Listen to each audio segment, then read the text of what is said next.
You're standing in the kitchen at 11 p.m., staring at the refrigerator. The door is open. The cold is hitting your face. You're not hungry. You know you're not hungry. You ate 2 hours ago, but your hand is already reaching for something, anything, because the silence in the apartment is loud, and your body wants a hit of something easy. You close the door, and that's it. That's the whole moment. Nothing exploded, nobody cheered. You just closed the refrigerator door and walked back to your desk. But something is different. Something has been different for a while now, and it took you longer than you'd like to admit to figure out what changed. Let's go back to when it started. Your alarm goes off at 7:14 a.m. Not 7. You set it for 7:14 because you read somewhere that odd numbers feel more intentional. And at some point, you stop trusting yourself to not hit snooze on anything that ends in a 0. You hit snooze anyway. Then again. By the time you actually get up, it's 7:48, and you're already behind on a day that hasn't started yet. You brush your teeth while scrolling. You eat standing at the counter while watching something you've already seen. You open your laptop to work and spend the first 40 minutes on 3 different websites that have nothing to do with work. Not because you plan to, just because your hand moved and you followed it. This is your brain. Not the version of your brain you think you have when you imagine yourself at your best. The other one. The one that has been running the show for most of your life without you noticing. You've heard it called different things. The lizard brain. The primitive brain. Some people call it the monkey brain. That older, faster, louder part of you that was built for a world that no longer exists. It doesn't know about deadlines. It doesn't understand goals. It knows one thing. Get the reward now. Feel good now. Avoid discomfort now. It is spectacularly good at its job, and for a long time you were completely at its mercy. The phone was the clearest example. You'd put it down with genuine intention. You needed to focus. You had something important to finish. You'd set the phone face down on the desk, take a breath, open the document, and within 4 minutes, sometimes less, your hand would slide toward it before your brain had even formed the thought. You'd look up and 7 minutes had passed, and you couldn't remember what you'd read. You started noticing other things too. The way you opened a new tab when a task got slightly hard. Not when you were bored, when it got hard. The way you said yes to plans you didn't want because the discomfort of saying no was bigger than the discomfort of going. The way you opened the fridge not because you were hungry but because you just thought about something uncomfortable and your feet carried you there automatically. Your brain was making decisions and presenting them to you as if you'd made them. You were the last to know. The shift didn't happen all at once. It never does.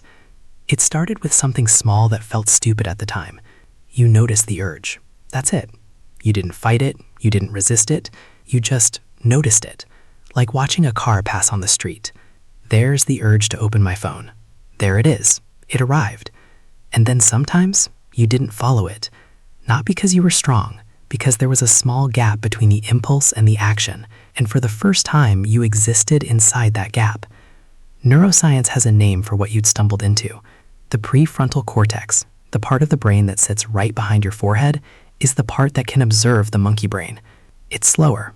It's quieter. It doesn't scream like the other one does, but it can watch. And the watching, it turns out, changes things. Because the monkey brain runs on automaticity, it needs you to be asleep at the wheel. The moment you're actually paying attention, the moment you notice the pattern mid-pattern, the spell starts to break. You didn't know that yet. You just knew that sometimes, between the urge and the action, there was a breath. And in that breath, you could make a different choice. You started collecting those breaths. Not every one of them, not even most of them. In the beginning, you noticed the urge and followed it anyway about 80% of the time. You opened the tab. You ate the thing. You chose the easy, but you noticed. And the noticing was something new. Then something else started happening that you hadn't expected. When you did follow the urge, when you gave in, opened the phone, avoided the hard thing, you felt it differently. There was a tiny lag now between the action and the pleasure, a flicker of something watching you do it. Not judgment, just awareness. You saw yourself. And that friction, small as it was, started to cost the monkey brain something it had never had to pay before. Its invisibility. Weeks in, you started building the physical version of what you'd been doing mentally. You moved the phone to another room when you worked. worked, not because you had iron willpower, because you knew you'd proven to yourself that your willpower was no match for the monkey brain on a level playing field. So you changed the field. You put the snacks you'd been mindlessly eating behind other things in the cabinet. You put the book you were supposed to be reading on your pillow so you'd have to physically move it before scrolling in bed. You stopped trying to be stronger than your instincts and started redesigning the environment so your instincts didn't get a vote. This is what the research calls friction. Adding friction to the things the monkey brain reaches for. Removing friction from the things you actually want to do. It sounds too simple. It isn't simple. It requires you to see yourself clearly, to admit how automatic you've been, to stop pretending that motivation is going to show up and save you. Motivation is a feeling. Feelings come and go. The monkey brain runs all day, every day, whether you feel like it or not. You needed something that worked without feelings. 3 months in, you stop thinking of this as a battle. That's the thing nobody tells you. If you fight the monkey brain, it wins. Because fighting requires energy, and the monkey brain is extremely patient and has an unlimited fuel supply. Every time you white-knuckle your way through resisting something, you're spending from a limited account. The account empties by evening. That's why you make good decisions at 9 a.m. and terrible ones at 11 p.m. with your hand on the refrigerator door. You stopped fighting. You started redirecting. When the urge to check your phone appeared mid-work, you had a single rule: do 5 minutes on the task first. That was the whole rule. Not an hour, not finish the task, 5 minutes. Because 5 minutes is something the prefrontal cortex can negotiate. The monkey brain will accept 5 minutes. And 5 minutes almost always becomes 20 because the task wasn't as bad as the avoidance made it seem. Avoidance, you learned, is always more exhausting than the thing you're avoiding. When you felt the pull toward the easy thing, the comfort watch, the aimless scroll, the low-stakes conversation instead of the hard email, you learned to ask one question, not should I do this? The monkey brain is very good at justifying yes to that question. The question was, what am I moving away from right now? That question cuts through almost everything because behind every reach for comfort is something you don't want to feel. Name the thing you're not feeling, and suddenly the escape hatch loses some of its appeal. You started sleeping differently, not because you overhauled your schedule, because you stopped giving the monkey brain the last word at night. No phone in the bedroom became non-negotiable, not because you didn't want to look at it, but because you knew that wanting was the problem. You started writing down 3 things you'd actually done that day before you went to sleep. Not 3 things you were grateful for, 3 things you did, you showed up for, chose, when it was easier not to. The monkey brain responds to evidence. It doesn't care about intention. It cares about what actually happened. When you build a record of small kept promises to yourself, quietly, without announcing them to anyone, something in the architecture of how you see yourself starts to shift. You become someone who does the thing. Not all the time, not perfectly, but enough. 7 months later, it's 11 p.m. The apartment is quiet. You had a hard day, the kind where everything took longer than it should and nothing felt like enough. Your brain is tired. Your body wants something easy. You're standing at the refrigerator, door open, cold on your face, and you notice it. You notice the urge. You notice the tiredness underneath it. You notice that what you're actually looking for isn't food.